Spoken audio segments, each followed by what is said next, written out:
What if a farming method invented over 1,000 years ago could beat modern industrial agriculture? Not by a little bit, by 30% more food from the same amount of land. And here's the really wild part. It uses zero chemical fertilizers, zero pesticides, and actually makes the soil healthier every single year. Sound too good to be true? It's not, it's real. And it's been working perfectly for 10 centuries. Watch as morning light touches the Finger Lakes region in what we now call upstate New York. The year is 1400. Long before Europeans arrived, long before tractors and synthetic fertilizers existed, a thriving community wakes up in their longhouses, massive wooden buildings that house entire extended families. Step outside with them into the cool dawn air. See dozens of women and children walking toward the garden plots. These aren't small backyard gardens. They stretch for acres. Hundreds of mounds rise from the earth like gentle waves across the landscape. Each mound is alive with plants growing together in ways that seem almost magical. Tall corn stalks reach toward the sky, already 6 feet high and still climbing. Bean vines wrap around the corn like old friends holding hands. The beans climb up the strong corn stalks, spiraling higher and higher. Below them, enormous squash leaves spread across the ground like nature's own blankets. Some leaves are bigger than dinner plates. The whole garden looks wild and messy to modern eyes, but there's brilliant science happening here. Here's something that'll blow your mind. NASA scientists are studying this exact farming method right now. Why? Because they're trying to figure out how to grow food on Mars. When you're millions of miles from Earth, you can't exactly order fertilizer from Amazon. You need plants that create their own nutrients. You need systems that work together without human chemicals. The Haudenosaunee people figured this out 1,000 years ago. Get closer to one of those garden mounds. Feel the morning dew still clinging to the massive squash leaves. Touch the rough, hairy texture of the leaf stems. Smell the rich, earthy scent rising from the dark soil, mixed with the distinct smell of fish buried beneath the mounds as natural fertilizer. Hear the rustling sound as a gentle breeze moves through the tall corn silk. It sounds like whispered secrets from the past. Watch skilled hands at work. An experienced gardener gently guides a young bean vine toward a cornstalk. Her hands are strong and calloused from years of work. She knows exactly how to help the bean find its path upward without damaging either plant. Nearby, children laugh as they search for ripe squash hidden beneath the huge leaves. It's like a treasure hunt in their own backyard. This farming system has a name, the Three Sisters, corn, beans and squash growing together as family. And here's the science that makes this work like magic. The Three Sisters create their own fertilizer factory right in the soil. Those bean plants, their roots are doing something incredible underground. Tiny bumps form on the roots called nodules. Inside those nodules live special bacteria that grab nitrogen straight out of the air. They turn that air nitrogen into food that plants can actually use. Every single bean plant pumps nutrients into the soil that feed the corn and squash growing next to it. It's like having a chemical factory that runs on sunlight and makes free fertilizer 24 hours a day. The Haudenosaunee people who created this system call themselves the Haudenosaunee Confederacy. Europeans later called them the Iroquois. The Confederacy includes 6 different nations working together: the Mohawk, Oneida, Onondaga, Cayuga, Seneca, and Tuscarora peoples. Their traditional territory covered what's now New York State and parts of the Great Lakes region. And they didn't just stumble onto this farming method by accident. They developed it through careful observation, testing and knowledge, passed down through generations of skilled farmers. This knowledge kept entire nations fed and healthy. Before European contact, the Haudenosaunee population reached over 20,000 people, all of them depending on gardens like these for survival. The Three Sisters weren't just clever, they were essential. Jump forward to today. Rowan White is a seed keeper from the Mohawk Nation. She's dedicated her life to preserving traditional seeds and farming methods. Using the exact same Three Sisters techniques her ancestors used, she harvested 400 pounds of food from just 600 square feet of garden space. That's more food per square foot than most modern vegetable gardens produce. And she did it without buying a single bag of fertilizer or bottle of pesticide. But she's not alone. Scientists at Cornell University have been studying Three Sisters gardens for years. Their research shows something remarkable. These traditional gardens reduce pest damage by 40% compared to modern single crop fields. The reason? Pests that love to attack corn get confused when beans and squash are mixed in. They can't find their target as easily. It's natural pest control that works better than many chemicals. The same Cornell researchers measured the nitrogen in Three Sisters Garden soil. They found 50% more plant-available nitrogen than conventional farming methods produce. The bean plants are literally manufacturing fertilizer while they grow. Free, sustainable, perfect. Today, this ancient method is making a major comeback. On rooftops in Detroit, community gardens are using Three Sisters planting to produce over 2,000 pounds of fresh vegetables every year. That's feeding families in neighbourhoods that don't have easy access to healthy food. Veterans dealing with PTSD are finding healing on therapy farms that use traditional growing methods. The combination of physical work, connection to the land and growing food creates powerful healing. School districts across the country are planting Three Sisters Gardens to supply their own cafeterias with fresh organic produce. Kids are learning history, science and agriculture all at once. And here's the best news. You can start your own Three Sisters Garden with just $15 and a weekend of work. Whether you have a huge backyard, a small suburban yard, or even just a balcony with large containers, this method adapts. You'll learn the exact planting steps, the perfect timing, and the science behind why it works so incredibly well. Climate change is making farming harder every year. Droughts last longer, storms hit harder. But research shows Three Sisters Gardens withstand drought 60% better than single crop fields. Those big squash leaves shade the soil and lock in moisture. The diverse root systems at different depths help plants survive when water is scarce. The ancestors designed a climate-resilient food system without even knowing about climate doing. This isn't ancient history. This is living knowledge that works today. Knowledge that could help feed the world sustainably. Knowledge that's been tested and proven for over 1,000 years. But this farming miracle didn't just appear overnight. To really understand why the Three Sisters work so brilliantly together, we need to travel back through centuries of Haudenosaunee innovation. Back to a time when survival itself depended on reading the land, honouring the soil, and discovering which plants become family when grown side by side.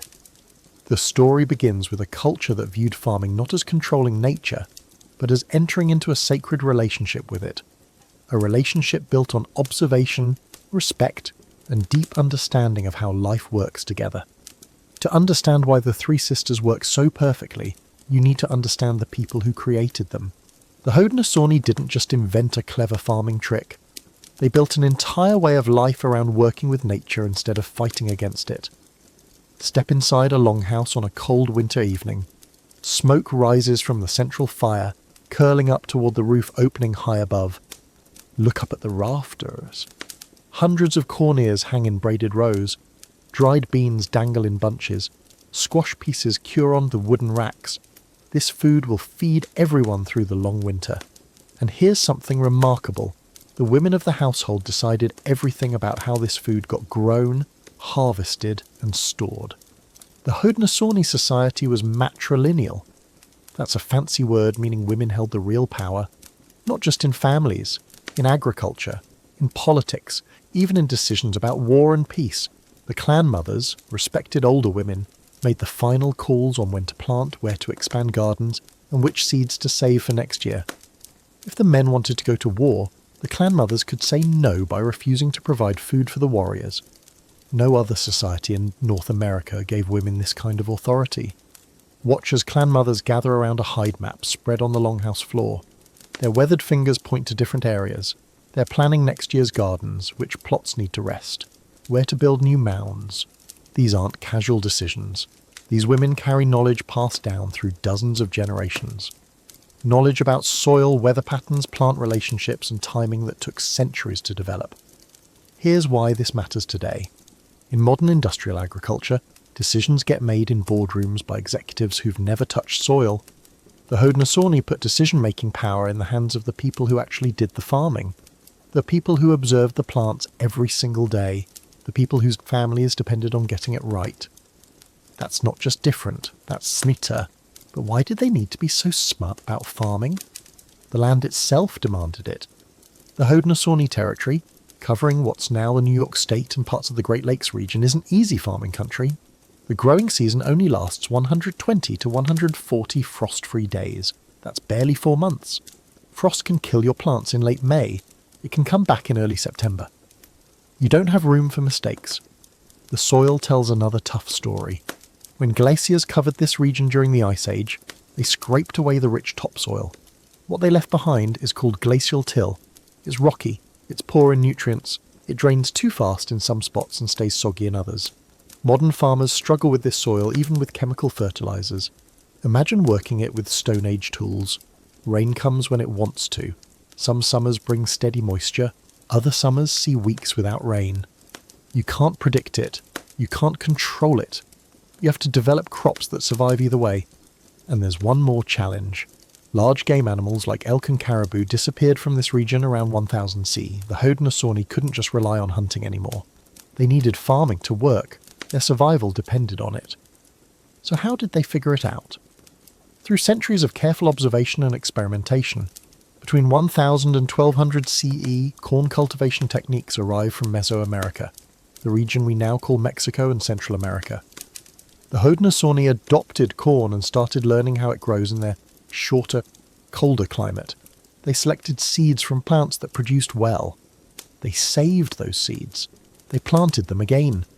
Generation by generation, they developed corn varieties that could handle northeastern weather. But corn alone wasn't enough. Corn feeds you, but it exhausts the soil.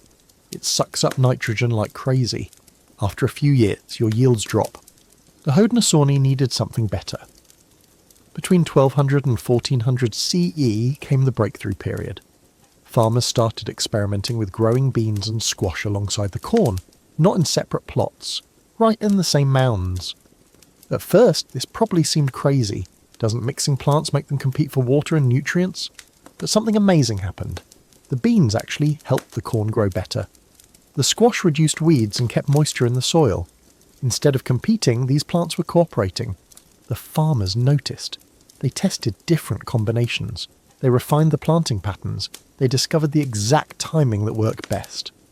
By 1400 to 1600 CE, the Three Sisters system had spread across the entire Confederacy.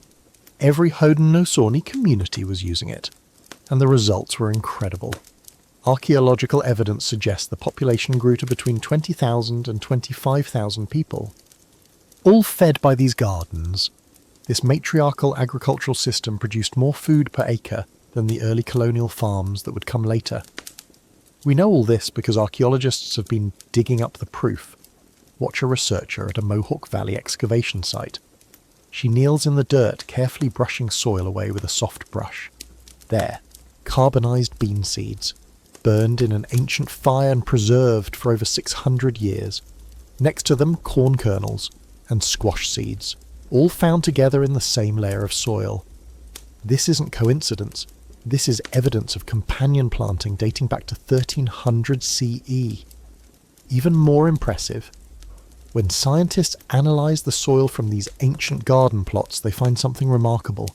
The nitrogen levels are still elevated. 600 years later, the soil remembers the beans that once grew there. Those root nodules left their mark in the earth itself. Pottery tells the story too. Parole. Pre-contact Haudenosaunee pottery often shows decorative patterns of corn, beans and squash together. These weren't random designs. They showed what mattered most to the culture. The Three Sisters weren't just food. They were sacred.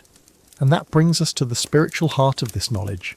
The Haudenosaunee people tell a creation story about Sky Woman who fell from the sky world to the earth below. When her daughter died, 3 plants grew from her body as gifts to humanity.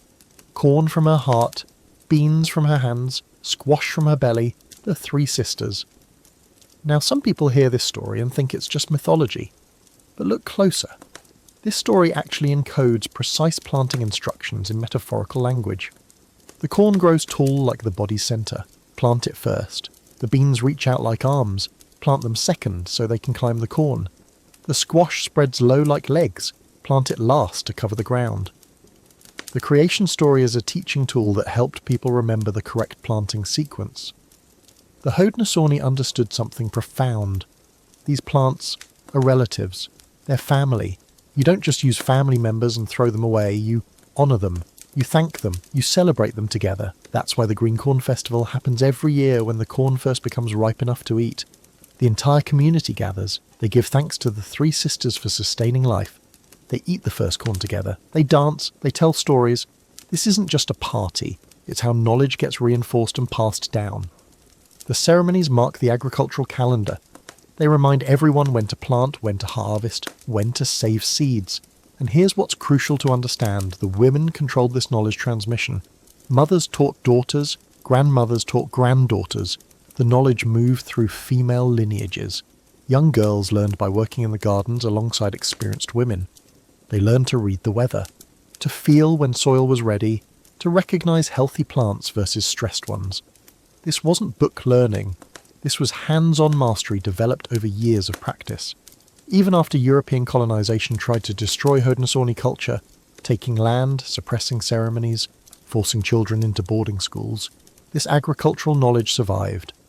Indigenous women kept planting Three Sisters Gardens. They kept saving seeds. They kept the traditions live through some of the darkest periods in Native American history.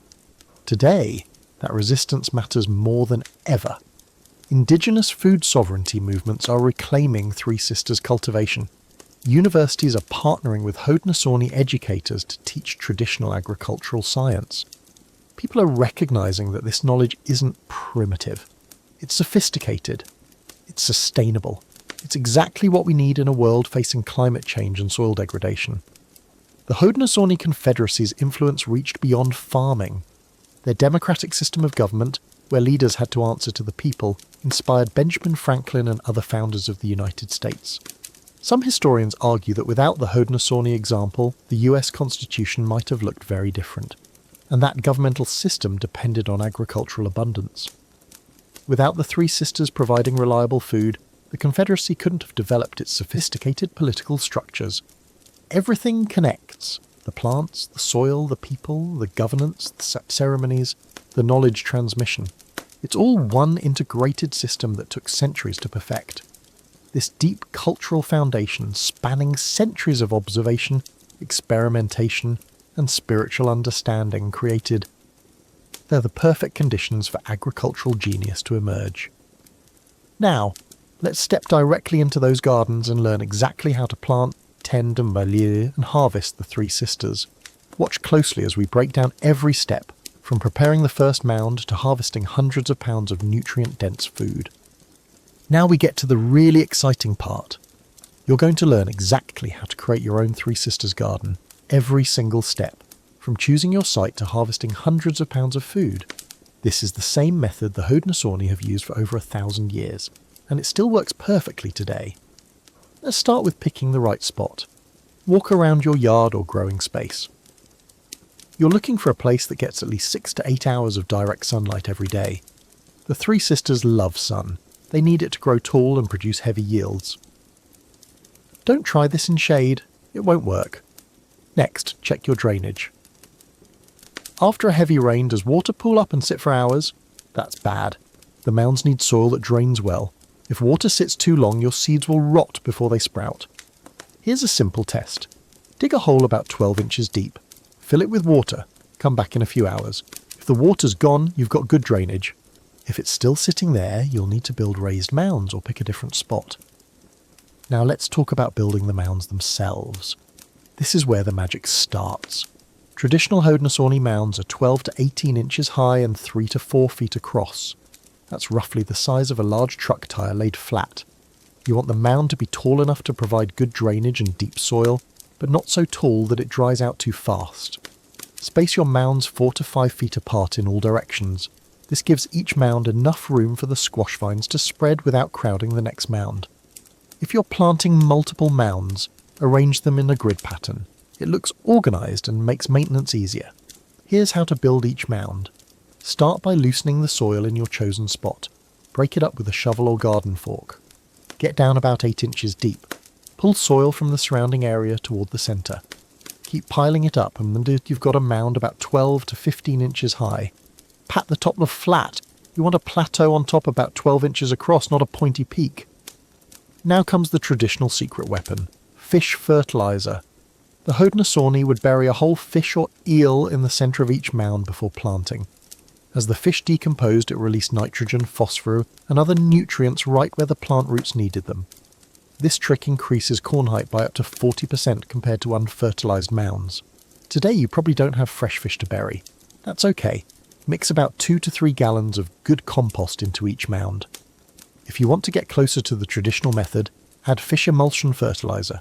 It's sold at any garden centre.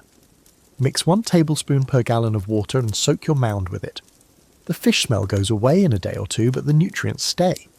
Check your soil pH if you can. You can buy a simple test kit for about $10 at any garden store. Three Sisters Gardens do best with soil pH between 6.0 and 6.8. That's slightly acidic to neutral. If your soil is too acidic, add some lime. If it's too alkaline, add sulfur. The test kit will tell you how much. Timing matters. Wait until late spring when your soil temperature reaches at least 60 degrees Fahrenheit. Stick a soil thermometer about 2 inches down into your mound. If it reads below 60, wait another week. Cold soil will rot your seeds or make them sit there for weeks without sprouting. In most of New York State, this means waiting until about 2 weeks after your last frost date. For many areas, that's mid to late May. Now we're ready to plant the first sister, the elder, corn. You need the right type of corn. This is crucial. Don't use modern sweet corn from the grocery store seed rack. It won't work for this system.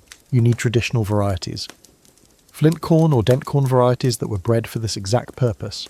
These corns grow tall and sturdy with strong stalks that can support climbing beans. Modern sweet corn is too short and too weak. Where do you find these traditional seeds? Look for indigenous seed libraries and organisations. Native Seeds/Search is one excellent source. The Seed Savers Exchange has heirloom varieties. Some good traditional varieties include Seneca white corn, Mohawk or red corn, and Oneida white corn. These are real heritage varieties that have been grown for centuries. Take 4 to 6 corn seeds. Plant them in a circle about 6 inches out from the centre of your mound.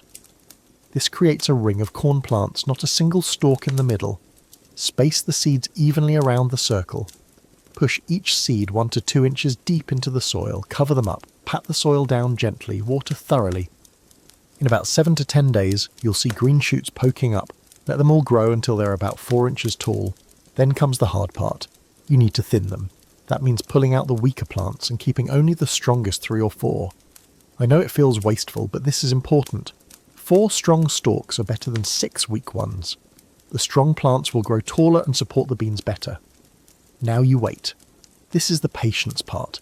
Your corn needs to grow to at least 6 inches tall before you plant anything else. Usually this takes about 2 weeks after the corn sprouts. Don't rush this. If you plant beans too early, they'll climb up tiny corn seedlings and pull them over. The corn needs a head start. While you're waiting, let's talk about what's happening underground. Those corn roots are pushing down deep, some going 2 to 3 feet down into the soil. They're searching for water and nutrients. They're also creating channels in the soil that will help the other plants later. When your corn reaches 6 inches tall, it's time for the second sister, the supporter. Beans. You need pole beans, not bush beans. Bush beans stay short and don't climb. They won't work in this system. Pole beans have long vines that naturally want to climb up tall structures. Traditional varieties include Scarlet Runner beans, Cherokee Trail of Tears beans, and genuine cornfield beans. Modern pole bean varieties like Kentucky Wonder also work well. Plant 6 to 8 bean seeds around the corn stalks in the same mound. Space them about 4 to 6 inches away from the corn base. Make a circle of beans around the corn circle. Push each bean seed about 1 inch deep. That's shallower than the corn. Beans are bigger seeds and don't need to be planted as deep. Cover and water. Bean seeds sprout fast. In just 5 to 7 days, you'll see them pop up. Their first leaves look like 2 little hearts facing each other. Within another week, the bean vines start reaching out, searching for something to grab onto. Watch how they find the corn stalks. It almost looks like they're searching with purpose. The vine tips will start wrapping around the corn in a spiral pattern, always turning the same direction as they climb higher. Here's where the magic really happens. Look closely at the bean roots if you carefully dig near one. After a few weeks, you'll see little bumps forming on the roots. These are called nodules. Inside each nodule live millions of tiny bacteria called rhizosphere. These bacteria have a superpower. They can grab nitrogen gas straight out of the air spaces in the soil and turn it into a form that plants can use. Each bean plant injects about 20 pounds of nitrogen into the soil over a growing season. That nitrogen feeds the corn growing right next to it, and the squash. and even enriches the soil for next year. This is why Three Sisters Gardens don't need fertiliser after the initial fish or compost. The beans are literally making fertiliser while they grow. The same week you plant beans, or up to 1 week later, it's time for the third sister. The protector. Squash. Choose winter squash or pumpkin varieties, not summer squash like zucchini. Winter squash varieties have huge leaves and aggressive spreading growth. Traditional varieties include Hubbard squash, butternut squash, and traditional Haudenosaunee varieties like Gete okosumin. These create the heavy ground cover you need. Plant 4 to 6 squash seeds around the outer edge of your mound, about 12 inches from the centre. Space them evenly around the perimeter. Push each seed about 1 inch deep. Cover and water. Squash takes a bit longer to sprout than beans, usually 7 to 10 days, but once it gets going, watch out. Squash grows fast and aggressive. The vines bummos spread out from the mound in all directions. Within a month you'll have leaves bigger than dinner plates covering the ground around your mound. Those huge leaves do several important jobs. They shade the soil, which prevents water from evaporating in hot sun. They block sunlight from reaching the ground, which stops weed seeds from sprouting. And they create a humid microclimate underneath that all three plants benefit from. Look closely at the squash stems and leaves. See those tiny spines? They're slightly prickly. Those spines deter raccoons and other animals that might want to raid your corn. Raccoons don't like walking across prickly squash vines. It's natural pest control built right into the plant. Now let's look at the complete system working together. This is the sacred symbiosis that makes Three Sisters so brilliant. The corn grows tall, 6 to 8 feet or more. It provides vertical structure. The beans climb the corn stalks instead of needing poles or trellises that you'd have to buy and install. The corn essentially becomes living architecture. The beans wrap around the corn and actually help stabilise it. When strong winds blow, the bean vines act like guy wires on a tent, holding the corn more firmly in place. At the same time, those bean roots are pumping nitrogen into the soil that feeds both the corn and squash. The squash spreads across the ground, creating a living mulch.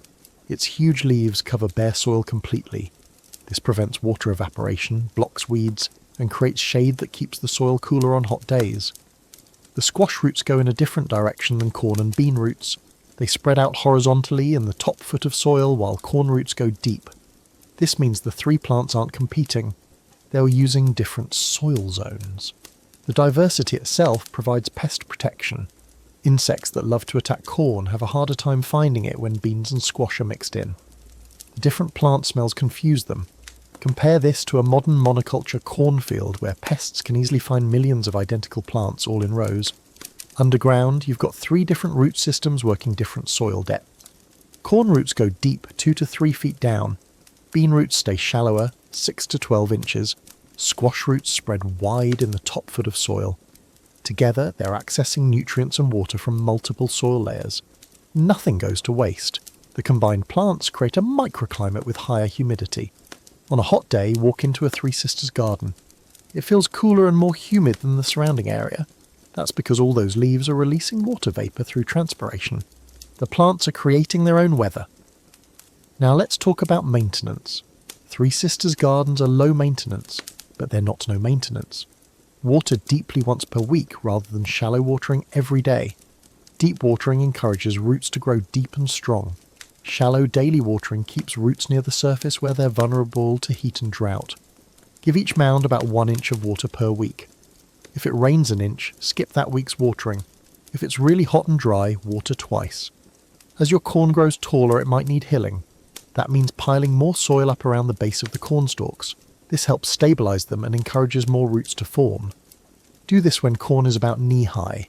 Just pull some soil from the edges of your mound up around the corn bases. Pest management is mostly about handpicking. Check your plants every few days. Squash beetles have orange and black striped bodies and will cluster on squash leaves.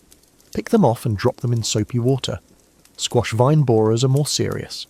They tunnel into squash stems. If you catch them early, you can slit the stem, remove the borer, and cover the damaged stem with soil to let it heal. Don't use synthetic pesticides. They'll kill the beneficial insects that are helping you. They'll also kill the rhizobia bacteria in the bean roots. You'll destroy the very symbiosis that makes this system work. Now the best part. Harvest time. Sweet corn is ready when the silks turn brown and dry. This happens about 80 to 100 days after planting, depending on your variety. Peel back a bit of the husk and puncture a kernel with your fingernail. If milky liquid squirts out, it's perfect. If the liquid is clear and watery, wait a few more days. If it's thick and pasty, you waited too long. Beans can be harvested at 2 stages. For fresh green beans, pick when the pods are plump, but before the seeds inside get really large. This happens around 60 to 80 days after planting. For dried beans, leave them on the plant until the pods turn brown and brittle. Then pick them, shell out the beans, and let them dry indoors for another 2 weeks. Dried beans store for years. Winter squash takes the longest, 100 to 120 days. You know it's ready when the stem attached to the squash turns hard and brown, and you can't pierce the skin with your fingernail. Harvest before the first hard frost. Cut the stem with pruning shears, leaving a few inches attached to the squash. Let them cure in a warm, dry place for 2 weeks, then they'll store in a cool location for 4 to 6 months. Traditional practice was to harvest all 3 sisters together for ceremonial meals. This reinforced the teaching that these plants are family and should be honoured together. From just 4 mounds, about 100 square feet of garden space, you can realistically harvest 60 pounds of food or more. That includes 20 to 30 ears of corn, several pounds of beans and multiple large squash. And remember, you did this without buying fertiliser, without pesticides, using the same method that sustained entire nations for centuries. Want to adapt this for small space? You absolutely can. Use large containers, minimum 18 inches in diameter and 18 inches deep. Fill them with good potting soil mixed with compost. Plant 1 or 2 corn seeds, 3 bean seeds and 1 squash seed per container. Place the container in full sun. This works even on apartment balconies. For raised beds, create miniature mounds or just plant in the same pattern without building the actual mounds. The key is the plant arrangement and timing, not necessarily the mound itself in modern raised beds that already have good soil. If you use a wheelchair or have mobility issues, build your 3 sisters mounds in waist-high raised beds. Use varieties that stay slightly smaller if needed. The system adapts beautifully to accessible gardening. Where do you get authentic seeds? Start with indigenous seed libraries. Native Seed/Search specialises in traditional Native American varieties. The Seed Savers' Exchange has many heirloom options. Some tribal communities sell seeds directly. Avoid commercial Three Sisters seed packets unless they specify authentic heritage varieties. Many contain modern hybrids that don't perform the same way. You can also integrate Three Sisters mounds into existing vegetable gardens. Just build the mounds in sunny spots and let the squash vines wander through other garden areas. The system plays well with most other vegetables. One final expert tip from Rowan White, Mohawk seed keeper. She plants her seeds in very specific spacing passed down through 5 generations of her family. Corn in the centre. Beans exactly 6 inches from corn bases. Squash at the outer edge. This spacing has been tested and refined for literally hundreds of years. Trust the traditional measurements. They work. You've now learnt the core 3 sisters technique that sustained the Haudenosaunee for centuries. But this is just the foundation. Master gardeners within the Confederacy developed dozens of sophisticated variations, adaptations for swampy lowlands, sandy soils, shortened growing seasons, and even portable gardens for semi-nomadic hunting camps. These advanced applications reveal the true genius of Haudenosaunee agricultural science. The basic 3 sisters technique you just learned is powerful, but the real genius shows up when you see how indigenous farmers adapted this system to wildly different conditions. From freezing Canadian winters to desert heat, from riverbank floods to mountain slopes. Every challenge had a solution. Let's explore these advanced techniques that prove just how sophisticated traditional agriculture really was. The Haudenosaunee Confederacy covered a huge territory, and each nation developed their own variations based on their local conditions. Travel west to Seneca Territory near Lake Erie. The soil here is heavier, more clay content. It holds water longer, but drains slower. Watch how Seneca farmers build their mounds. They're larger, sometimes up to 4 feet across instead of 3. They pile them higher to improve drainage, and then they plant more squash relative to corn. Why? Because the heavy soil grows fantastic squash, and the extra leaves help dry out the soil between rains. Now travel east to Mohawk territory in the river valleys. Completely different approach. The mounds here are smaller and spaced closer together. River valley soil is rich and well drained. You don't need massive mounds. Instead, Mohawk farmers maximise their space. They plant more mounds per acre and get incredible yields from relatively small areas. The corn varieties here tend to be slightly shorter but very productive. Head to Oneida territory in central New York. These farmers did something really clever. They integrated their Three Sisters Gardens with the forest edge. They'd plant mounds right where the woods met the cleared fields. This transitional zone, half sun, half shade, created a unique microclimate. They'd also incorporate wild leeks and other woodland plants into the system. The gardens became part of a larger food forest rather than completely cleared fields. In the northernmost Haudenosaunee communities near Canada, farmers faced the ultimate challenge: growing seasons of barely 100 frost-free days. They developed cold-adapted flint corn varieties that matured in just 60 to 70 days. That's incredibly fast. These corns don't grow as tall, but they produce reliably when other varieties would fail. Modern Canadian indigenous farmers still grow these quick-maturing varieties today, but the Three Sisters concept spread far beyond Haudenosaunee territory. Other indigenous nations developed their own brilliant variations. The Hidatsa people along the Knife River in North Dakota created massive Three Sisters Gardens on the river bottomland. When Lewis and Clark visited in 1804, they documented fields producing over 1,000 bushels of corn. The Hidatsa built their mounds in the rich river silt left by spring floods. They used slightly different timing, and planted even more densely than Haudenosaunee farmers because their soil was so fertile. Down south, the Muskogee Creek people adapted Three Sisters to the hot, humid southeast. They dealt with different challenges: intense summer heat, heavy rains, and different pests. They used more drought-resistant squash varieties and planted in patterns that allowed maximum air circulation to prevent mildew in the humid climate. The Omaha tribe along the Missouri River developed flood-adapted versions. They'd plant on the highest parts of bottomland that flooded every spring. As soon as the water receded in late spring, they'd rush to get seeds in the ground. Their varieties had to mature fast before full floods returned. They created sophisticated calendars based on river levels and plant growth rates. Now let's talk about climate adaptations you can use today. For cold climates, you've got several tricks available. Start seeds indoors 2 to 3 weeks before your last frost date. Transplant them into warmed soil. How do you warm soil? Cover your mounds with black plastic for 2 weeks before planting. The dark colour absorbs heat and can raise soil temperature by 10 to 15 degrees. Remove the plastic just before planting. Create windbreaks using sunflowers. Plant a row of tall sunflowers on the north side of your Three Sisters garden. They block cold winds and create a warmer microclimate. Plus, sunflowers are sometimes called the fourth sister, bisa, because they provide seeds, attract pollinators, and don't compete with the other three plants. For extremely short growing seasons, substitute bush beans for pole beans if necessary. Bush beans mature faster, around 50 days versus 70 to 80 for pole beans. You lose the nitrogen fixing benefit of having bean roots right next to corn, but in climates with fewer than 90 frost-free days, it's your best option. For drought-prone areas, adapt like the southwestern Pueblo peoples did. They modified Three Sisters to survive on just 8 inches of annual rainfall. Here's how. Build deeper mounds, 24 inches instead of 12. Deeper mounds hold more moisture down where roots can access it. Plant your seeds at the bottom of small bowls or depressions in the mound top. This catches and concentrates any rain that falls.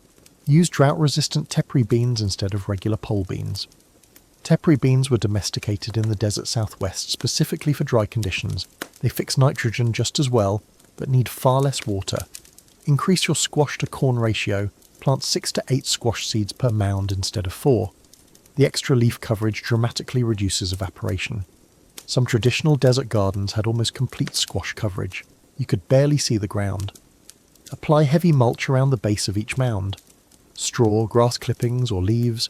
A 4-inch layer of mulch can reduce water loss by up to 70%. For wet climates with heavy rainfall, you need the opposite approach. Build your mounds even taller, 24 to 30 inches. Add drainage channels between mounds to carry away excess water. Space your mounds farther apart, 6 feet instead of 4, to increase air circulation and reduce mildew problems. Choose mildew-resistant varieties. This matters in humid areas where fungal diseases thrive. Look for corn and squash varieties bred for southeastern or coastal climates. These have natural resistance to common moulds and mildews. Now let's explore alternative sister plants that some communities added to the basic trio. Amaranth was a popular addition. It's a grain crop that grows upright like corn but doesn't compete for the same resources. Plant it around the outer edge of your mound. It produces protein-rich seeds and edible leaves.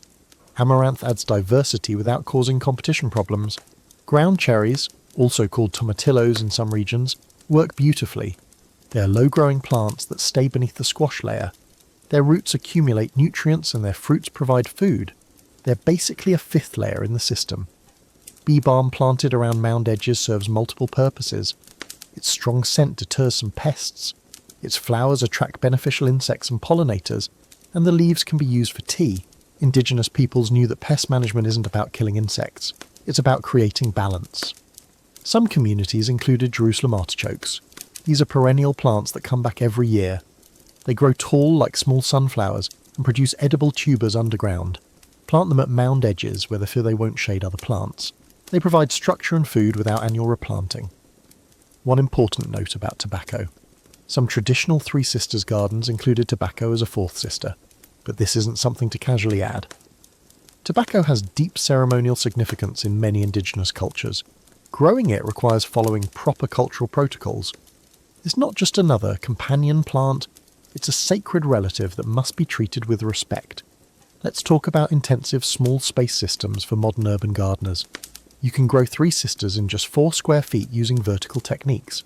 Here's how. Install a strong trellis against a north-facing wall or fence. Plant pole beans at the base of the trellis. Let them climb up the trellis instead of cornstalks. Then plant dwarf or miniature corn varieties in front of the beans. Finally, plant compact squash varieties at the front. This creates a vertical Three Sisters that produces 40 pounds or more of food from minimal space. For balcony containers, use at least 20-gallon pots. That's roughly 18 inches deep and 18 inches wide. Plant 1 or 2 dwarf corn plants in the centre. Add 2 to 3 pole bean seeds around them. Add 1 compact squash variety at the edge. Water frequently because containers dry out fast. You can absolutely harvest meaningful amounts of food from balcony using this method. Keyhole gardens work brilliantly for Three Sisters integration. Build a circular raised bed with a path cutting into the centre like a keyhole shape. Plant Three Sisters mounds around the outer ring. Use the inner areas for other vegetables like tomatoes, peppers and herbs. The Three Sisters act as a productive border while other crops fill the centre. Try succession planting for continuous harvest. Instead of planting all your mounds on the same day, stagger them every 2 weeks from May through July. Your first mounds will be ready to harvest in August. Your last mounds won't mature until September or October. This spreads out your harvest and gives you fresh food over many months instead of all at once. Intercrop with other vegetables that don't compete. In early spring, before you plant Three Sisters mounds, grow cool season crops like lettuce, spinach and radishes in the same space. They'll be harvested by the time you need the space for mounds. After Three Sisters harvest in fall, plant garlic in the same mounds. It'll overwinter and be ready to harvest next June. Plant onions and garlic around your Three Sisters mounds. Their strong smell deters many pests. Plus they occupy different soil zones than the sisters, so there's minimal competition. Forest edge integration is an advanced technique that not many modern gardeners know about. Traditional indigenous land management maintained productive transitional zones between forests and open fields. These edges weren't accidents, they were carefully managed. Plant your Three Sisters mounds at the forest edge, where they'll get 4 to 6 hours of direct sun and dappled shade the rest of the day. This partial shade actually benefits the system in hot climates. The corn doesn't grow quite as tall, but the entire garden stays cooler and needs less water. Integrate nut trees into your planning. Hickory, oak and walnut trees provided protein and fat to complement the carbohydrates from Three Sisters gardens. Plant mounds in the transition zone between nut groves and open areas. Over many years, this creates a multi-layered food forest. Tall nut trees, medium-height corn, climbing beans, ground-covering squash, low-growing herbs and wild plants. Every vertical layer produces food. Some indigenous communities used controlled burning to maintain these edge environments. Fire would clear undergrowth, return nutrients to the soil, and prevent forests from encroaching on garden space. Modern gardeners obviously need to follow local fire regulations and safety laws, but the principle remains valid. Active management of forest edges creates highly productive growing zones. Watch how an Oneida gardener integrates 12 different crops into her Three Sisters system. Corn, beans and squash as the base, sunflowers as windbreaks, amaranth at mound edges, ground cherries beneath squash leaves, bee balm as a pest deterrent border, wild leeks in the shadier sections, Jerusalem artichokes as perennial structure, medicinal herbs tucked into micro-niches. Every plant serves multiple purposes, every layer produces food or medicine, nothing competes, everything cooperates. This is polyculture taken to its highest level. It's not chaos, it's incredibly sophisticated design, based on deep understanding of how plants interact. Modern permaculture designers study these systems and try to replicate them. But indigenous farmers were doing this 1,000 years ago. Community gardens in cities are using Three Sisters adaptations for shared growing spaces. Each family gets 1 or 2 mounds instead of traditional rectangular plots.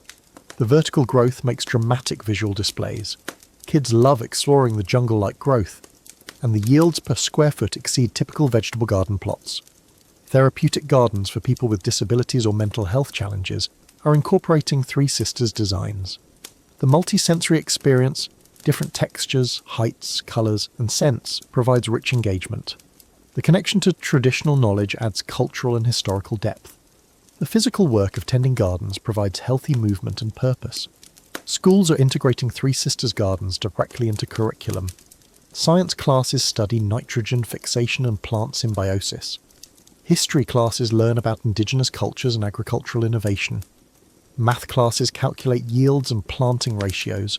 Literature classes read traditional stories about the Three Sisters. One garden becomes a teaching tool for 6 different subjects. Small commercial farms growing for farmers, markets and CSA shares are adding Three Sisters plots. Heritage corn varieties and heirloom beans command premium prices. Customers love the story behind the food, and the economics work. You're producing 3 crops from the same space with minimal inputs. Climate change is making these adaptive techniques more relevant than ever.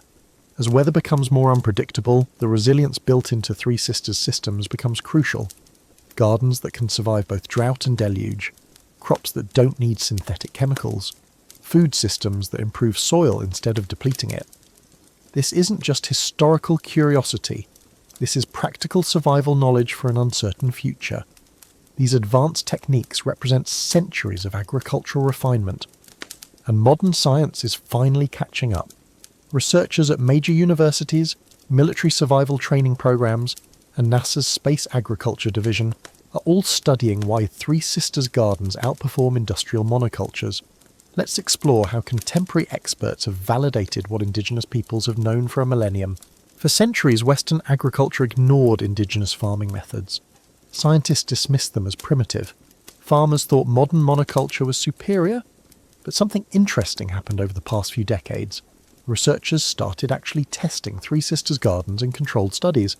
Military programs started teaching the techniques. NASA got involved. And the results? They proved what indigenous peoples knew all along. This 1,000-year-old system outperforms modern industrial agriculture in almost every measurable way. Let's start with the hard science from major universities. Cornell University ran extensive trials comparing Three Sisters polyculture to conventional single-crop planting. They used a measurement called land equivalent ratio, or LER for short. Here's what that means in simple terms. If you plant corn, beans and squash separately in 3 different plots, how much land do you need to match the yield from one Three Sisters plot? The answer shocked researchers. Three Sisters Gardens have an LER of 1.3 to 1.5. That means they produce 30 to 50% more food per acre than growing the same crop separately. You're literally getting half again as much food from the same amount of land. Think about what that means.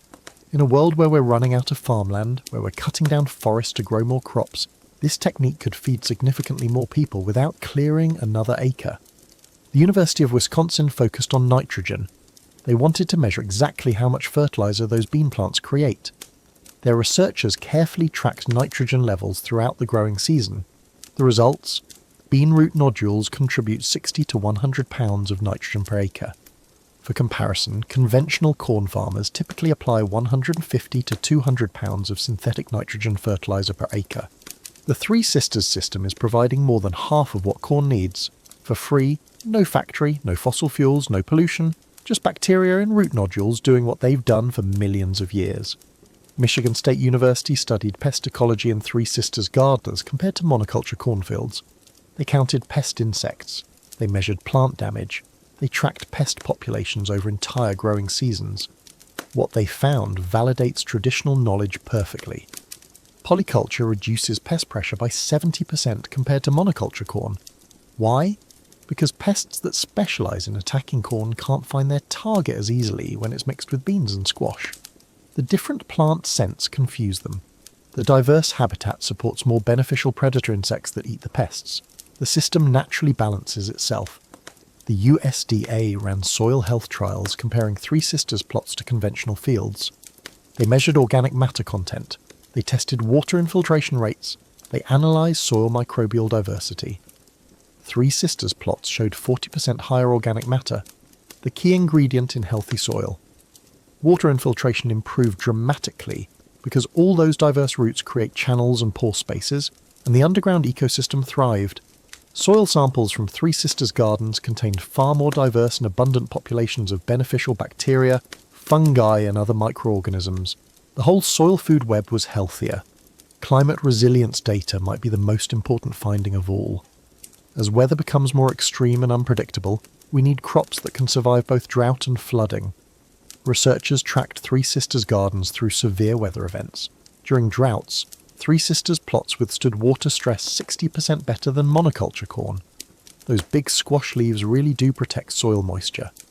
During extreme weather events like hailstorms or windstorms, Three Sisters showed 50% less yield loss. The structural support between corn and beans helps plants stay standing. The diversity means that if one crop struggles, the others compensate. Cornell researchers measured 50% more food per acre from Three Sisters. That's not a small difference. That's transformational. Now let's look at how this knowledge is being used by modern experts outside academia. Rowan White is an indigenous seed keeper from the Mohawk Nation and founder of Sierra Seeds. She's dedicated her life to preserving traditional seeds and teaching traditional growing methods. Using authentic Three Sisters techniques passed down through her family, she documented harvesting 400 pounds of food from just 600 square feet of garden space. That's extraordinary productivity, and she shares a powerful perspective. I feed my family of 4 for 6 months from 1,000 square feet of Three Sisters Gardens. My ancestors fed entire nations this way. This isn't historical curiosity. This is living knowledge that works right now. Toby Hemenway was one of permaculture's most respected educators before his death in 2016. In his influential book Gaia's Garden, he promoted Three Sisters as the ideal example of a plant guild, multiple species working together for mutual benefit. He wrote extensively about how Western agriculture could learn from indigenous polyculture systems. His work introduced thousands of permaculture designers to Three Sisters principles. Mark Shepard runs New Forest Farm in Wisconsin, one of the largest and most successful permaculture operations in North America. He integrates Three Sisters planting into his alley cropping systems where tree crops and annual vegetables grow together. He's proven that indigenous agricultural principles scale up to commercial production while remaining sustainable and profitable. Joel Salatin's famous Polyface Farm in Virginia has experimented with companion planting inspired by indigenous techniques. While Polyface focuses primarily on livestock, Salatin has written about how observing natural patterns, like indigenous farmers did, leads to more productive and sustainable systems than fighting against nature with chemicals and machinery. The regenerative agriculture movement is embracing Three Sisters economics. Here's why. Conventional corn farming costs $150 to $300 per acre just for fertilizer and pesticides. Three Sisters? $0 for those inputs. You're reducing costs by 75% while maintaining equivalent or better yields. For small farmers trying to make a living, that difference between profit and bankruptcy. But it's not just farmers paying attention. The military is teaching Three Sisters techniques. The US Army Survival School includes Three Sisters agriculture in their long-term survival training. Why? Because if soldiers end up in a survival situation lasting months, they need sustainable food sources. You can't carry enough fertilizer and pesticides for long-term farming, but you can carry 3 types of seeds that create their own fertilizer and pest resistance. Army survival manuals now include companion planting based directly on indigenous agriculture. British SAS survival training includes similar content. Their field manuals discuss polyculture planting for sustained food production in austere environments. Wilderness survival instructors like Dave Canterbury and others regularly demonstrate Three Sisters planting in their homesteading and self-sufficiency courses. These aren't people interested in theory. They're teaching practical skills that actually work when modern supply chains aren't available.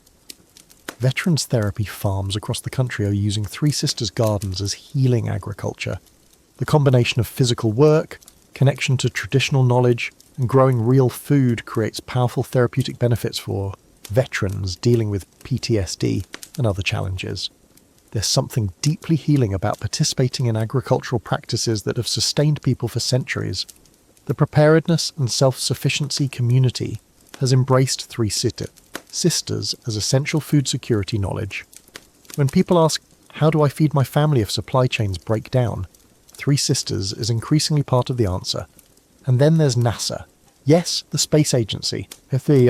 NASA's Advanced Food Technology Project is studying polyculture systems for the Mars missions and long-term space travel. The challenge is this. You can't send cargo ships with the fertilizer to Mars. You need food production systems that are completely self-sustaining. Three Sisters checks every box. The beans manufacture nitrogen. The plants support each other structurally. The diversity creates resilience. NASA researchers are literally studying 1,000-year-old indigenous farming to figure out how to feed astronauts on other planets. Controlled environment agriculture research uses Three Sisters as a model for closed-loop life support systems. In a spacecraft or Mars habitat, everything has to cycle. Waste becomes food, plants produce oxygen. The system has to balance perfectly. Three Sisters demonstrates exactly this kind of balanced cycling system that maintains itself indefinitely. Researchers are even studying how climbing bean mechanics might function in microgravity. Will beans still spiral around corn stalks without gravity providing directional cues? These are real questions NASA scientists are investigating. Biosphere 2. Experiments in Arizona use Three Sisters as a crucial food production system in their sealed environment trials. When you're trying to create a completely self-contained ecosystem that supports human life, indigenous polyculture principles become essential. Let's talk about the economics and productivity that matter to home gardeners and small farmers. Labour efficiency is huge. Three Sisters Gardens require 60% less weeding time than equivalent monoculture plots. Why? Because the squash leaves suppress weeds naturally. You're not spending hours on your hands and knees pulling weeds. You're letting the plants do that work for you. Input costs, $0 for fertilizer and pesticides versus $150 to $300 per acre for conventional corn. Even for a small home garden, you're saving $50 to $100 per season. Water use drops by 40% compared to conventional gardens. Those squash leaves create shade and humidity that conserves moisture. In a drought year, that difference determines whether your garden survives or dies. Nutritional density matters too. Corn and beans together create a complete protein, all the amino acids your body needs. Add squash for vitamins A and C, fibre and minerals. You're not just growing calories, you're growing complete nutrition. Small farmers selling at farmers markets get premium pricing for heritage varieties and companion-grown produce. Watch at any farmers market. Vendors selling colourful heirloom corn, beautiful dried beans and heritage squash command higher prices than conventional vegetables. Customers pay extra for the story, the tradition, and the superior quality. Home gardeners are documenting their results and the numbers are compelling. Families growing 200 to 400 square feet of Three Sisters Gardens report harvesting enough corn, beans, and squash to significantly reduce their grocery bills. Some preserve enough dried corn and beans to have staple foods for the entire winter. School districts are implementing Three Sisters Gardens to supply cafeteria produce. Kids in multiple states are eating corn, beans and squash grown right on the school property using traditional methods. The programs teach agriculture, nutrition, history and cultural awareness while producing actual food that reduces cafeteria costs. Indigenous food sovereignty initiatives are reclaiming Three Sisters cultivation as part of cultural revival and food security. Tribal communities across North America are planting traditional gardens, saving heritage seeds, and teaching young people agricultural knowledge that colonization tried to erase. This isn't about nostalgia, this is about survival, health, and cultural continuity. Urban food desert solutions are using Three Sisters to transform vacant lots into productive gardens. Cities like Detroit, Cleveland, and Philadelphia have community gardens growing Three Sisters in neighborhoods where fresh vegetables are otherwise unavailable. The high productivity per square foot makes this practical, even on small urban lots. Climate change adaptation strategies increasingly include Three Sisters methods. As farmers face more frequent droughts, floods, and extreme weather, the resilience of polyculture systems becomes essential. Agricultural extension offices that once ignored indigenous farming are now recommending these techniques for climate adaptation. The science is absolutely clear. Three Sisters agriculture works brilliantly.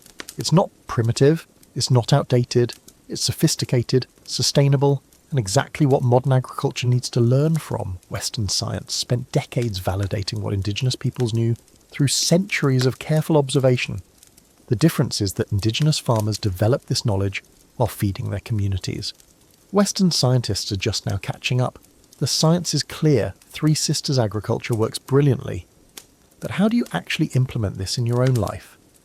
Whether you have a suburban backyard, urban balcony, or rural homestead, the next section provides everything you need. Exact steps, material sources, safety considerations, troubleshooting guides, and progressive skill development from beginner to master gardener. Let's get you growing. You've learned the history, you've seen the science. Now let's get your hands dirty.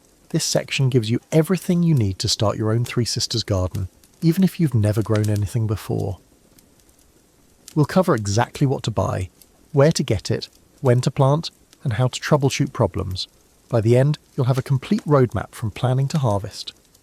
Let's start with materials and where to source them. For seeds, don't just grab whatever's at your local hardware store.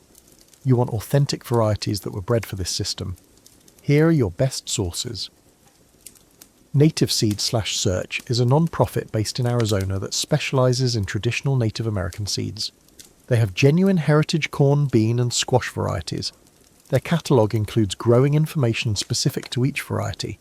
This is one of the best sources for authentic seeds. Seed Savers Exchange maintains a huge collection of heirloom varieties. They work with indigenous seed keepers and offer many traditional Three Sisters varieties.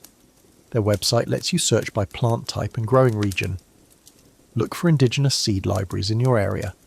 Many tribal communities and indigenous cultural centres operate seed lending programs. You borrow seeds, grow them, save seeds from your harvest, and return more than you borrowed. This keeps traditional varieties alive and connects you directly to indigenous agricultural communities. Specific varieties to look for: blue jade corn or painted mountain corn for beautiful colourful kernels and good reliability. Scarlet runner beans for their climbing ability and attractive red flowers. Waltham butternut squash for excellent flavour and storage. These varieties work well for beginners and are widely available. How many seeds do you need? For 100 square feet of garden space with 4 to 6 mounds, plan on 50 corn seeds, 100 bean seeds, and 25 squash seeds. That gives you extras in case some don't germinate. For tools, keep it simple. You need a spade or shovel for building mounds, a garden rake for smoothing soil, a measuring tape to space mounds correctly, a watering can or hose, a hand trowel for planting seeds. Total cost for basic tools if you're starting from scratch runs about $30 to $50. If you already have some tools, your investment drops significantly. Soil amendments make a big difference. Get 2 to 3 cubic feet of compost per mound. That's about 2 to 3 large bags of compost from a garden centre. If you have access to free compost from your municipality, or can make your own, even better. Budget about $20 to $30 for compost if you're buying it.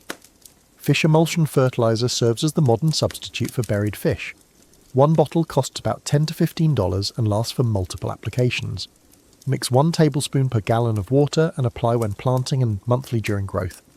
Get a soil test kit for about $10 to $15. This tells you your pH and what amendments you might need. If pH is too low, add lime. If it's too high, add sulfur. The test kit instructions tell you exactly how much. Optional equipment that makes life easier. Row covers protect young plants from pests and extend your season. They cost $15 to $25. Drip irrigation systems automate watering and cost $30 to $100 depending on size. These aren't required, but they help. This entire setup costs less than $50 for seeds and basic supplies if you have tools. It produces $300 or more worth of organic vegetables. That's a 6 to 1 return on investment. Now let's talk about choosing your style setting. Walk around your property and look for a spot that gets minimum 6 hours of direct sunlight daily. 8 or more hours is ideal. The Three Sisters are sun lovers. They'll survive in less light but won't produce nearly as well. Test your drainage with this simple method. Dig a hole 12 inches deep in your potential garden spot. Fill it completely with water. Come back in 12 hours. If the water has drained away, you've got good drainage. If water is still sitting in the hole, you either need to build raised mounds or pick a different location. Consider your soil type. Sandy soil drains fast but doesn't hold nutrients well. You'll need to add extra compost. Clay soil holds water too long and gets compacted. You'll need tall raised mounds for drainage. Loamy soil that's dark, crumbly and feels good in your hands is ideal. Calculate your space. Each mound needs about 16 to 20 square feet when you would account for the mound size and spacing. 4 to 6 mounds fit in 100 square feet. A family of 4 eating corn, beans and squash regularly needs about 20 to 30 mounds for a season's supply. That's roughly 400 to 500 square feet of garden space. Think about wind protection. Strong winds can blow over tall corn. If possible, locate your garden on the south side of a fence, building or hedge that blocks north winds, or plant a row of sunflowers on the north side as a natural windbreak. Water access matters. Your garden should be within 50 feet of a water source. Dragging hoses hundreds of feet gets old fast. You'll water more consistently if it's convenient. Check legal considerations if you're in a city or have a homeowners association. Some municipalities restrict front yard food gardens. Some show AS have rules about plant heights. Corn grows 6 to 8 feet tall, make sure that's allowed. A courtesy conversation with neighbours prevents complaints later. Now let's walk through the complete timeline from winter planning to fall harvest. Winter planning happens in January and February. This is when you order seeds. Popular heritage varieties sell out fast. Sketch your garden design on paper. Decide how many mounds you want and where they'll go. Get your soil tested now so you know what amendments you'll need in spring. Early spring is March and April, about 6 weeks before your last frost date. This is site preparation time. Clear your garden area of weeds and debris. If you're starting with lawn, remove the grass. Build your mounds now even though you won't plant for several more weeks. This lets the soil settle. Mix in your compost and any pH adjustments your soil test recommended. Late spring is May to June, starting 2 weeks after your last frost date. This is planting time. Wait until soil temperature reaches 60 degrees Fahrenheit. Use a soil thermometer pushed 2 inches into the mound. If it reads below 60, wait another week. Plant corn first. 2 weeks later, when corn is 6 inches tall, plant beans and squash. Summer maintenance runs from June through August. Water deeply once per week, providing about 1 inch of water per mound. Twice weekly if it's very hot and dry. Apply fish emulsion fertilizer every 2 weeks. Monitor for pests and handpick any beetles or caterpillars you find. Late summer and fall is August through October. Harvest time, sweet corn when silks turn brown. Fresh beans when pods swell. Winter squash when stems harden. We'll cover exact harvest timing in detail shortly. Fall cleanup happens in October and November after harvest. Cut down corn stalks and add them to your compost pile. Pull up bean and squash vines. Consider planting a cover crop like winter rye in the mound locations to protect and enrich soil over winter. Do another soil test to see how the garden changed your soil. Even with no gardening experience, following this timeline gives you an 80% success rate. The system is forgiving and wants to work. Let's walk through the planting steps in detail. Step 1 is soil preparation. Use your shovel to loosen soil at least 8 inches deep in your mound locations. Break up any clumps. Spread 2 inches of compost over the area. Mix it in thoroughly.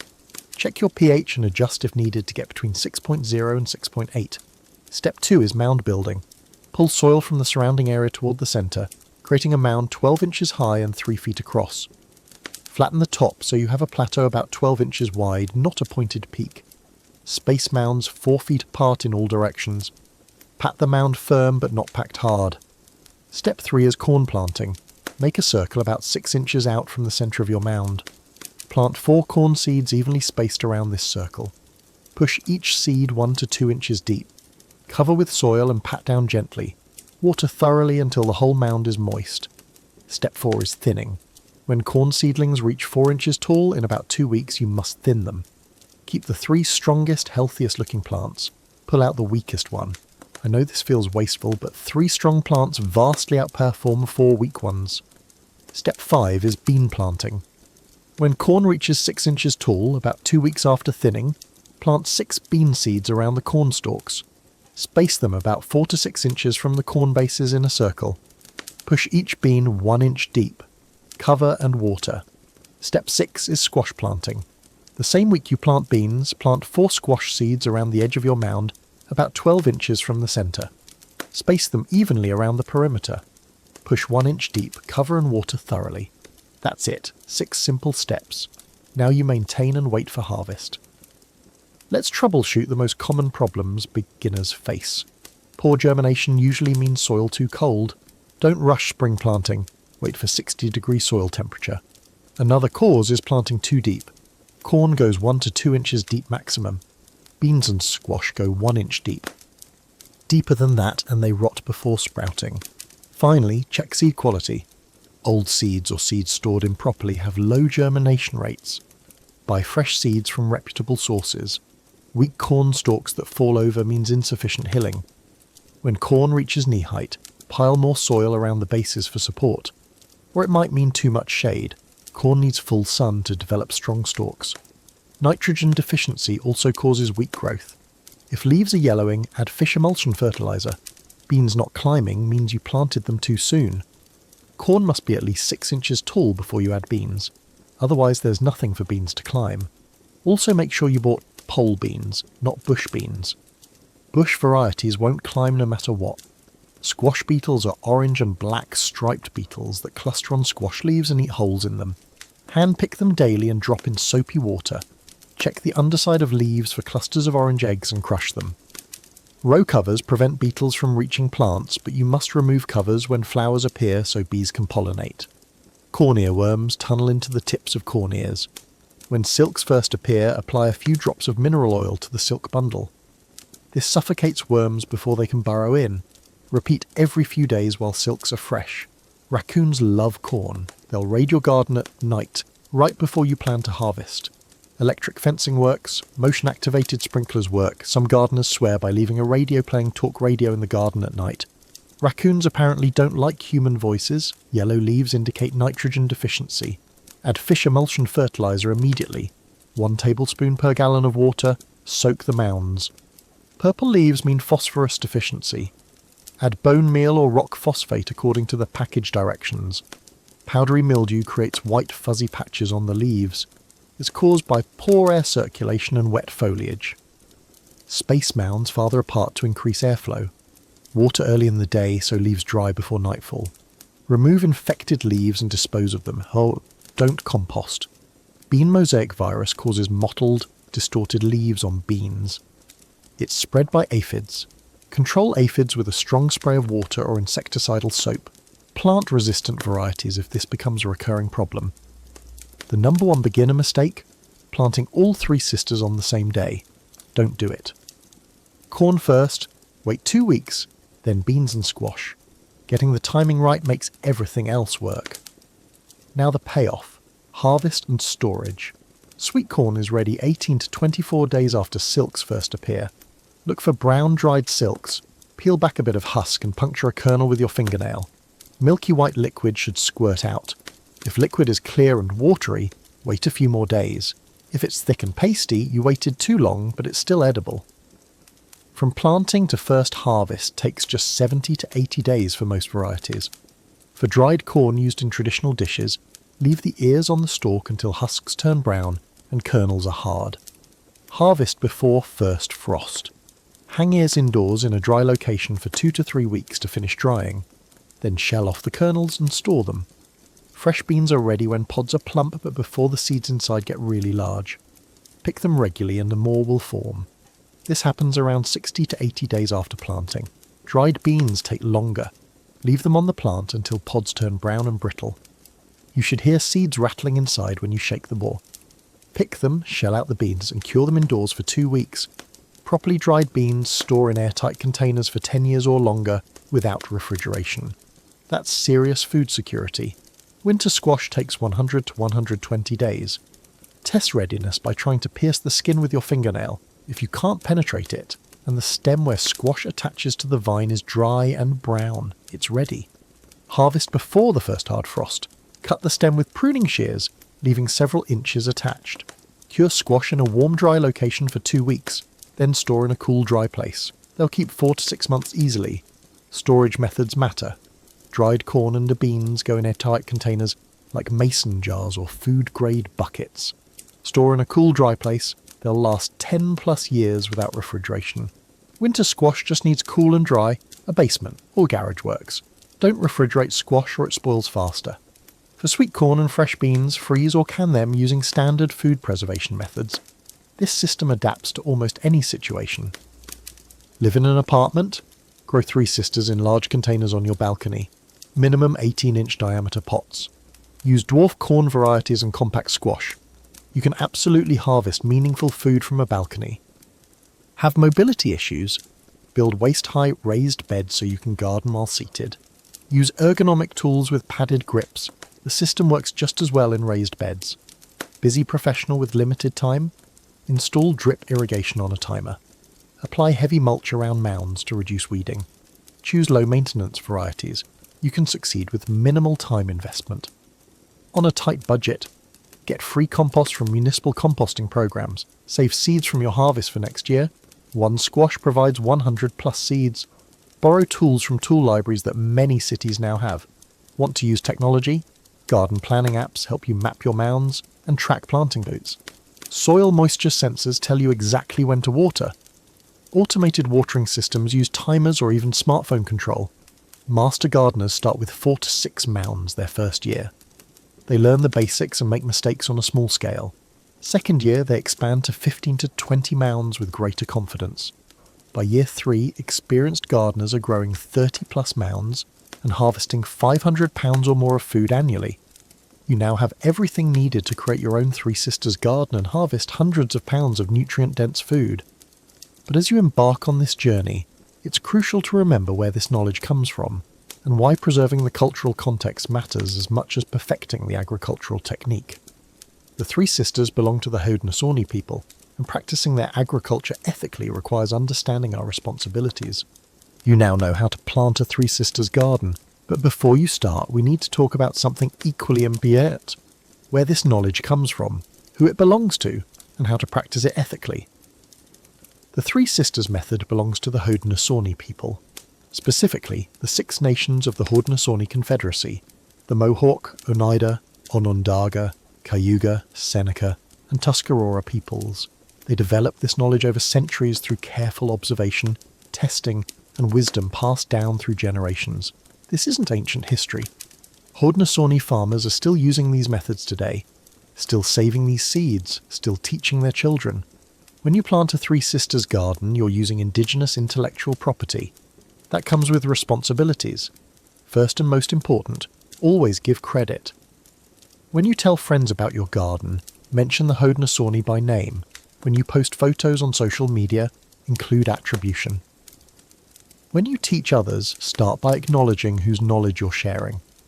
This isn't optional, it's basic respect. Don't say you discovered something or figured it out yourself. You didn't. You learned it from a culture that's been perfecting it for 1,000 years. Written documentation is helpful, but understand that it's secondary. The real knowledge lives in oral tradition and ongoing practice within indigenous communities. Books and videos, including this one, are just passing along what indigenous peoples have always known. Avoid phrases like lost ancient technique or forgotten wisdom. The Haudenosaunee never stopped farming this way. Colonization tried to destroy their agricultural practices. Governments forced indigenous children into boarding schools where they couldn't learn traditional knowledge. Land was stolen, communities were displaced, but despite all that, indigenous farmers kept planting, kept saving seeds, kept the traditions alive. This knowledge survived because indigenous peoples fought to preserve it. It was never lost, it was suppressed and it persisted. So how do you practice Three Sisters agriculture in a way that honours rather than exploits? The difference between appreciation and appropriation comes down to this one practice: are you giving back? Appreciation means learning the technique with proper attribution. It means supporting indigenous communities. It means respecting the cultural context. You're engaging with the knowledge as a gift that comes with reciprocal responsibilities. Appropriation means taking the technique and divorcing it from its cultural meaning. It means claiming you discovered something. It means commercialising indigenous knowledge without any benefit flowing back to indigenous peoples. It means treating the knowledge as a free resource to extract, rather than a relationship to honour. Here are 5 organisations you can support directly to preserve indigenous agriculture and give back to the communities whose knowledge you're using. Native Seeds/Search preserves traditional Native American crop varieties and distributes them to indigenous communities and home gardeners. They work directly with tribal farmers. When you buy seeds from them, you're supporting indigenous food sovereignty. First Nations Development Institute provides funding and resources for Native American economic development, including agricultural programs. They help tribal communities establish food sovereignty projects and traditional farming initiatives. The Indigenous Seed Keepers Network connects native seed keepers across North America. They share seeds, knowledge, and support for maintaining traditional varieties. You can donate to support their work. Dream of Wild Health is a Minnesota-based Indigenous-led organisation that operates farms, seed libraries and youth education programs focused on traditional agriculture and food sovereignty. Honour the Earth focuses on Indigenous environmental issues including agricultural land rights, water rights and food sovereignty. They support tribal communities fighting to protect land and revive traditional food systems. Purchase seeds from Indigenous-operated seed companies when possible. Learn from Indigenous educators and compensate them fairly for their time and knowledge. Promote Indigenous farmers markets and food businesses in your area. Advocate for policy initiatives that support tribal land rights and water rights, because you can't practice traditional agriculture without access to land and clean water. Indigenous food sovereignty movements are reclaiming traditional agriculture across North America right now. These aren't historical reenactment projects. These are living communities fighting for the right to grow their own food using their own methods on their own land.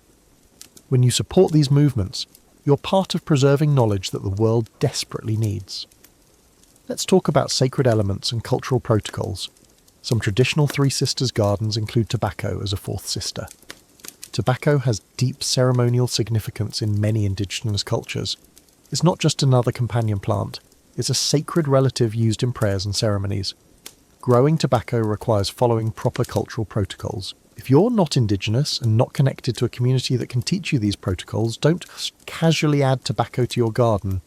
Respect that some knowledge has boundaries. Avoid stereotypes. Not all indigenous peoples practiced identical agriculture. The Haudenosaunee Three Sisters method is specific to that culture. Other tribes develop different but related systems. Respect tribal specificity. Don't lump all indigenous peoples together as if they're one monolithic group with one set of practices. Be careful with commercialization. Selling products labelled Haudenosaunee method or authentic indigenous seeds without indigenous partnership is exploitative. If you're making money from this knowledge, indigenous communities should benefit too. That's not charity. That's basic fairness. Traditional ecological knowledge, or TEK, took over 1,000 years to develop. It represents millennia of careful observation and experimentation. Indigenous peoples developed sophisticated understanding of ecology, weather patterns, soil science, and plant genetics long before Western science existed. Modern science is finally validating indigenous knowledge. But let's be clear, science is validating, not discovering. Indigenous peoples already knew this worked. They didn't need university researchers to tell them. The research is catching up to what's been known through lived experience for centuries. TEK offers solutions to modern problems. Climate change? Indigenous land management practices sustained healthy ecosystems for thousands of years. Biodiversity loss? Traditional seed varieties protect genetic diversity that modern monoculture agriculture has destroyed. Soil degradation? Traditional methods build soil instead of depleting it. Three Sisters agriculture is part of a larger holistic environmental worldview. Indigenous peoples don't see themselves as separate from nature or trying to dominate it. They see themselves as part of nature in relationship with it. That philosophical difference produces completely different agricultural outcomes. When you teach others about Three Sisters gardening, include this cultural context. Don't just share the technique.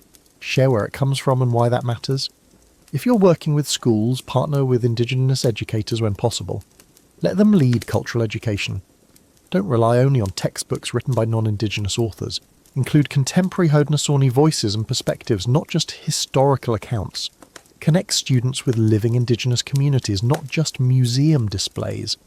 Avoid romanticising or stereotyping indigenous peoples in educational materials. Don't dress up in Indian costumes for your Three Sisters planting day. Don't use phrases like, Indians were one with nature, as if indigenous peoples are mystical rather than practical. Teach that traditional agriculture represents sophisticated science, not primitive or simple methods. Address historical context honestly. Explain how colonisation disrupted indigenous food systems. Talk about how governments deliberately destroyed traditional agriculture as the way to control indigenous peoples. Help students understand that the loss of traditional knowledge wasn't natural or inevitable. It was the result of deliberate policies. Watch an indigenous seed keeper working in a traditional seed library. Jars of heirloom corn, beans and squash line the shelves. Each variety has a story. Each one was preserved through generations of careful seed saving. This person isn't preserving museum pieces. They are maintaining living genetic diversity that could save us all as climate changes and industrial agriculture fails. See a modern Haudenosaunee farmer working in a contemporary Three Sisters garden. They're using traditional methods but also modern tools where helpful. They're connected to their ancestors' knowledge while living fully in the present. Their practice proves this isn't about going backwards. It's about carrying forward what works. Watch a community gathering where indigenous educators share agricultural knowledge with young people from their community. This intergenerational knowledge transfer has happened for thousands of years. It continues today despite everything colonisation tried to destroy. Every Three Sisters garden you plant is either an act of cultural preservation or cultural extraction. You choose which. If you plant without attribution, without learning the cultural context, without supporting indigenous communities, that's extraction. You're taking knowledge and giving nothing back. If you plant with proper credit, with respect for the culture, with active support for indigenous food sovereignty, that's preservation. You're participating in keeping this knowledge alive and relevant. The choice is yours, but make it consciously. Legal frameworks are starting to protect traditional knowledge from biopiracy. Some countries and international agreements now recognise indigenous intellectual property rights, but enforcement is weak. The best protection is ethical practice by everyone who uses this knowledge. Understanding and honouring the cultural roots of Three Sisters agriculture makes your practice more meaningful, more connected, and more sustainable. Now it's time to take action, not just in your garden, but in how you engage with this tradition moving forward. Let's explore the specific steps you can take today to start your own Three Sisters journey, while supporting the communities who gifted this knowledge to the world. You've learned the history, you've seen the science, you've got the complete planting guide. Now it's time to act, not someday, today, right now. Let's talk about the specific steps you can take immediately to start your Three Sisters journey.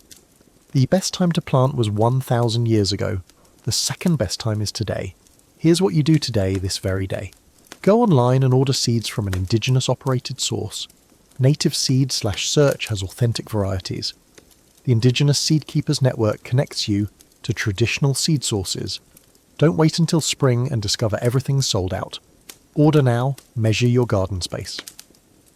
Walk outside with a measuring tape. How much room do you actually have?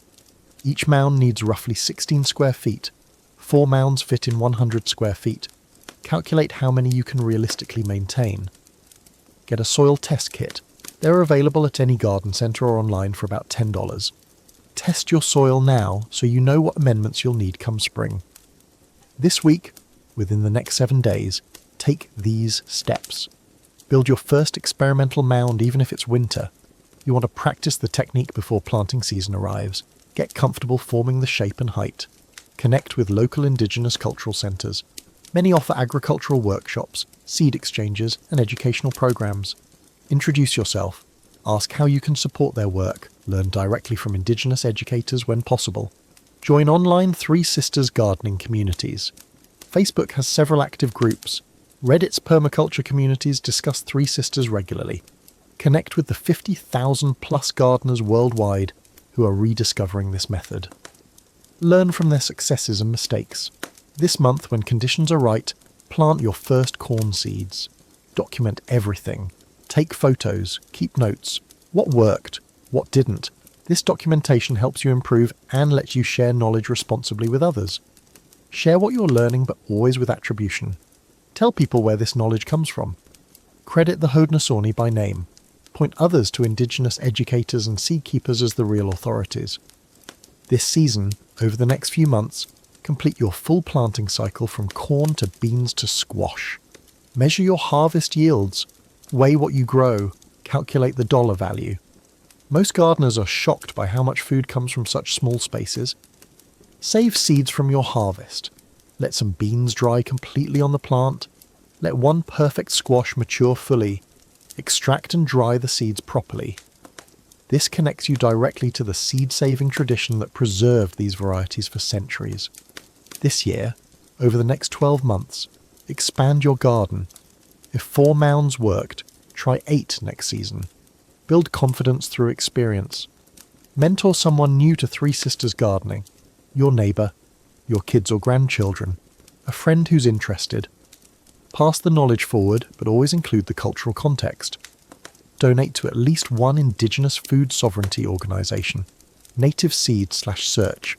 First Nations Development Institute. Indigenous Seed Keepers Network. Dream of Wild Health. Pick one and support their work financially. You're using indigenous knowledge. Give back. Find your local community. Look for community gardens in your area that practice Three Sisters. Many cities have them now. Visit, volunteer. Learn from experienced gardeners. Attend indigenous cultural events if you're invited, or if they're open to the public. Some communities hold green corn festivals or harvest celebrations. Attend respectfully. Listen. Learn. Don't treat it like a tourist attraction. Treat it as an opportunity to honour the culture. Connect with your local cooperative extension office. These university-based programs provide regional agricultural guidance. Many now promote Three Sisters methods for climate resilience. They can give you specific advice for your area. Start a neighbourhood. Three Sisters study group. Get 5 or 6 neighbours together. Everyone plants mounds. You share experiences throughout the season. By harvest time, you've created community food security. Teach children and grandchildren. Let them plant seeds. Let them harvest. Let them taste food they grew themselves. Include the cultural stories. Teach them to credit the Haudenosaunee. You're passing knowledge to the next generation. Document and share your results respectfully online. Post photos with proper attribution. Write about what you learned. Create content that points others to indigenous sources rather than positioning yourself as the expert. Participate in seed swaps featuring native varieties. Many communities host seed exchange events. Bring seeds you saved. Take seeds you need. This ancient practice of seed sharing builds resilient local food systems. Keep learning. Read Braiding Sweetgrass by Robin Wall Kimmerer, a citizen of the Potawatomi Nation. It's beautiful, profound writing about indigenous relationship with plants and land. Read Buffalo Bird Woman's Garden, a first-hand account of Hidatsa agricultural practices. These books deepen your understanding of the worldview behind the techniques. Look for online courses on indigenous food sovereignty and traditional agriculture. Permaculture design certification courses often include modules on traditional polyculture systems. Learn from indigenous instructors whenever possible. Follow indigenous agricultural educators and land stewards on social media. Listen to their podcasts, watch their videos. Centre indigenous voices in your learning journey. Now imagine the broader impact. Your small garden connects you to a 1,000-year chain of knowledge keepers. Every person who planted these seeds before you. Every person who observed, tested, and refined the method. Every seed keeper who preserved varieties through wars, displacement, and deliberate cultural destruction. You're part of that chain now. Imagine neighbourhoods transforming lawns into Three Sisters food forests. What if every yard in your neighbourhood grew even just 4 mounds? That's massive food production with zero inputs. That's neighbourhood food security. That's climate resilience built at the community level. Three Sisters Gardens sequester carbon as they grow. They conserve water through natural mulching. They support biodiversity by creating habitat for beneficial insects, birds and soil life. Every garden you plant is a small act of climate action. This method offers cultural healing too. It reconnects people to land-based knowledge and practices that modern life has severed. Working with soil, observing plants, participating in seasonal cycles, this heals something broken in how we relate to the world. Schools are transforming education with Three Sisters curriculum. Kids learn ecology by watching nitrogen fixation. They learn history by studying Haudenosaunee culture. They learn math by calculating yields. They learn respect by crediting knowledge sources. One garden teaches 6 subjects better than textbooks ever could. Supporting indigenous farmers and seed businesses creates sustainable livelihoods in native communities. Your seed purchase was your donation, your promotion of indigenous operated businesses. These actions have real economic impact, and fundamentally, this is about decolonisation. Centering indigenous knowledge systems in environmental solutions, recognising that the best answers often come from peoples who lived sustainably on this land for thousands of years before colonisation disrupted everything. You now carry knowledge that sustained entire nations. Plant it, share it, honour it. Three Sisters agriculture proves that solutions to modern crises often exist in traditional knowledge. We don't always need new technology. Sometimes we need ancient wisdom applied to current challenges. Every garden you plant becomes an act of cultural preservation and environmental restoration. You're not just growing food, you're proving that this knowledge works. You're keeping it alive. You're passing it forward. The Haudenosaunee teaching of 7 generations reminds us to consider how our actions today affect 7 generations into the future. When you plant a Three Sisters garden, you're not just feeding yourself. You're preserving knowledge that future generations desperately need. You're proving that ancient wisdom isn't obsolete. It's essential. You're honouring the indigenous peoples who gifted this knowledge while facing colonisation, displacement, and cultural genocide. The fact that this knowledge survived at all is a testament to indigenous resistance and resilience, and you're joining a growing movement of people who understand that the best path forward sometimes requires looking back to those who knew the land intimately for thousands of years. Plant your mound, grow your Three Sisters, honour the tradition, feed the future, the seeds are waiting. Will you answer the call?